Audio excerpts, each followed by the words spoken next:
What if I told you the Queen of England once challenged the greatest boxer in history to a fight? Not a joke, not a rumor. Inside Buckingham Palace, behind closed doors, Queen Elizabeth II looked straight at Muhammad Ali and said, "Maybe you should try fighting me." For a moment, Ali was speechless. No cameras, no crowd, just silence and a challenge that could have turned into history's strangest fight.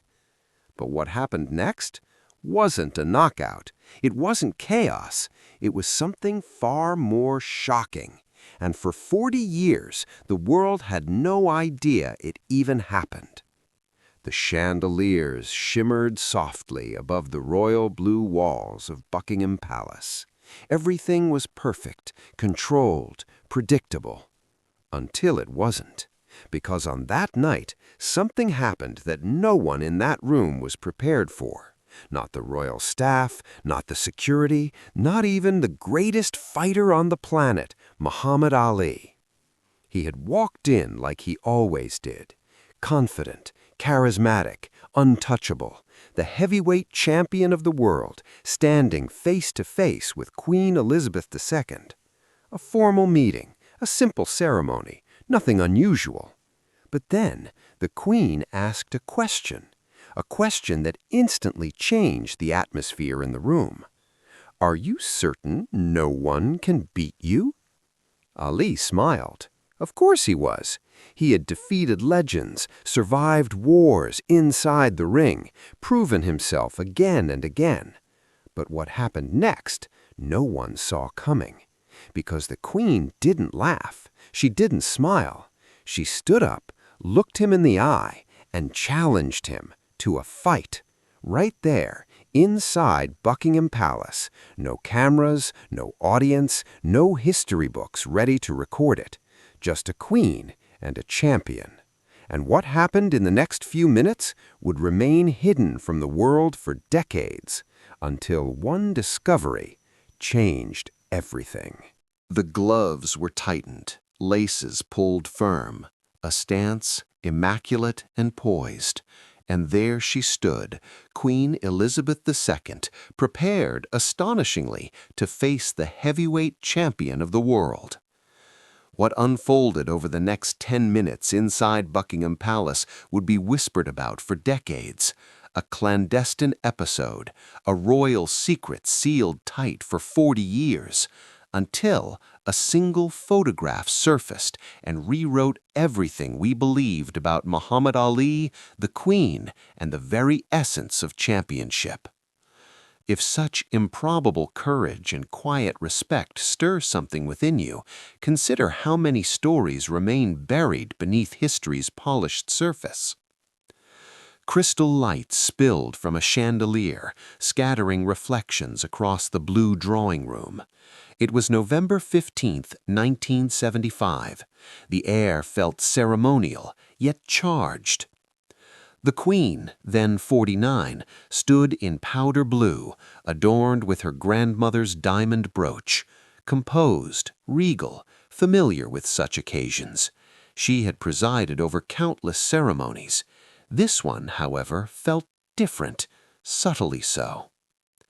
Across from her stood Ali, 33, at his zenith, fresh from the brutal triumph over Joe Frazier in Manila, a global icon, a phenomenon larger than sport itself. His presence didn't merely fill rooms, it transformed them. The formalities began, words exchanged, the award presented, applause, polite and measured. Yet beneath the protocol, something else stirred. Curiosity, mutual intrigue. As the room began to empty, the Queen made an unexpected request. "Mr. Ali, perhaps you might stay a moment longer." A pause, a shift. The staff withdrew. Silence settled. Only 3 remained. What began as polite discourse soon unraveled into something far more human. Ali spoke of boxing not merely as combat, but as calculation, precision, strategy, a violent chessboard. The Queen listened, not out of duty, but genuine interest. She spoke in return of discipline, of scrutiny, of performing flawlessly under relentless observation. Two vastly different worlds, yet strangely aligned. Ali leaned back slightly, slipping into rhythm. "I've fought them all," he said, voice smooth, assured, "and there ain't a man alive who can beat me.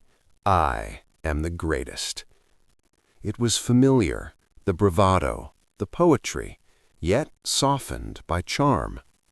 The Queen's eyes flickered, not with awe, but amusement. Then, gently, she asked, "Are you quite certain no one could challenge you?" Ali laughed, easily, confidently. "Anyone, in this palace, in this country." Absolute conviction. And then the Queen rose, slowly, deliberately. "In that case, perhaps you would care to try against me." Silence, thick, unbroken. Ali blinked, once, twice. Words failed him. She crossed the room, opened an antique armoire. Inside, gloves, wraps, gear, immaculate, used. Ali stared, astonished. "Your Majesty?" A faint smile. "Did you imagine I would issue such a challenge unprepared?" She wrapped her hands with practiced ease, movements precise, familiar. 18 months of private training, she revealed, a former British Army champion as instructor, quiet lessons, absolute secrecy. What began as curiosity had become discipline, habit, craft. Ali watched, genuinely perplexed now, intrigued. Moments later, she stood ready. No crown, no jewels, hair pinned back, guard raised. A monarch transformed into a fighter. Ali shook his head, half laughing, half bewildered. This might be the strangest night of my life." Her laughter followed, light, genuine. What came next defied expectation. They sparred, not violently, not recklessly, but with care, with respect. At first, Ali held back, almost playfully, but soon he adjusted, because he had to. Her jab, sharp, controlled. Her footwork, measured, intelligent. She understood distance, timing, angles. This was no novelty, no performance. This was skill. The room itself seemed unreal, history bending in real time, a queen exchanging combinations with the most famous fighter alive. And yet, there was nothing absurd about it. Only focus. Minutes passed. Ali, now attentive, began engaging sincerely, not to dominate, but to match. "You've got real skill," he admitted during a brief pause. She smiled, wiping her brow. "I studied your fights," she replied. "I wished to understand greatness properly." Something shifted then. Formality dissolved. Two figures, once separated by status, now connected through effort, through shared understanding. Ali began offering advice, small corrections, encouragement. She listened, absorbed, applied. A student, a fighter. Then, abruptly, Ali stopped. Gloves off, silence again. "Your Majesty," he said, voice softer now, sincere, "you are a true champion. Not flattery, not performance, truth. Because you dared to step outside your world to understand others." The Queen removed her gloves, extended her hand, not as royalty, but as an equal. "I believe the honor is mine." Unseen, a security officer captured moments on camera, quietly, discreetly. Those images would sleep in archives for 40 decades, hidden, forgotten, until rediscovered, revealing something extraordinary, not spectacle, humanity. Their connection endured, letters exchanged, thoughts shared, two lives shaped by pressure, by expectation, by isolation. She admired his conviction. He respected her unwavering duty. When illness came, Parkinson's, she reached out. Quiet support, private care. Their bond remained, steady, unpublicized, real. Years later, the photographs surfaced, and the world saw them, not as icons, but as people, laughing, learning, respecting. Two champions, different arenas, same spirit. Because in the end, victory wasn't measured in punches. It wasn't about dominance. It was about understanding, about stepping beyond comfort, about recognizing greatness, even in the most unexpected places, and perhaps, above all, about seeing the champion in someone else. The photographs told the rest of the story. Not loudly, not with spectacle, but with quiet, undeniable clarity. There was Queen Elizabeth II, mid-motion, gloves raised, eyes focused with a discipline rarely seen outside statecraft. No crown, no ceremony, just intent. And opposite her, Muhammad Ali, not boasting, not performing, but watching, learning, respecting. Frame after frame revealed something deeper than a novelty encounter. It revealed transformation. Historians would later study those images with fascination, not because of the improbability, but because of the authenticity captured within them. The Queen, often defined by composure, appeared liberated. There was concentration, yes, but also joy, a rare, unguarded vitality.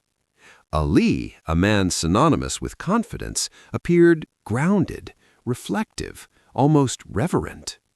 For a brief moment in time, the roles blurred. A monarch became a student, a champion became a teacher, and both became equals. Their correspondence, preserved in fragments and recollections, hinted at a connection that went far beyond that evening. Letters exchanged, not formal communiques, but thoughtful reflections. She wrote of duty, of the weight of expectation, of maintaining grace under relentless scrutiny. He wrote of purpose, of identity, of using influence as a force beyond the ring. Different vocabularies, same burdens. When Ali's health began to decline, the tone of those exchanges changed, more personal, more tender.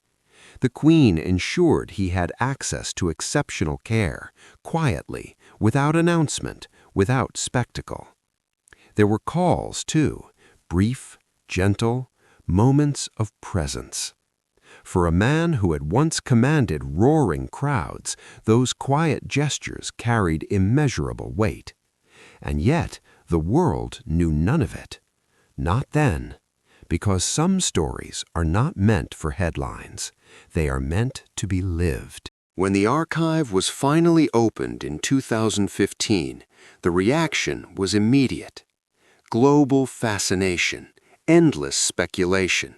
But the truth was simpler and far more powerful. It wasn't about a queen who boxed or a champion who sparred in a palace. It was about two individuals who chose curiosity over distance, respect over assumption.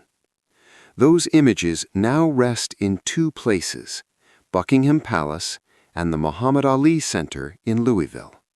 Not as curiosities, not as oddities, but as reminders that greatness is not confined to titles, that courage often appears in quiet, unexpected forms, and that the most profound victories are not always seen by the world. Because that night was never about who won. No scorecards were kept, no verdict declared. What endured was something far rarer, mutual recognition. A queen who dared to step into unfamiliar ground. A fighter who chose to meet her there with humility. And in that shared space, however fleeting, they discovered something universal. That the truest measure of a champion is not dominance.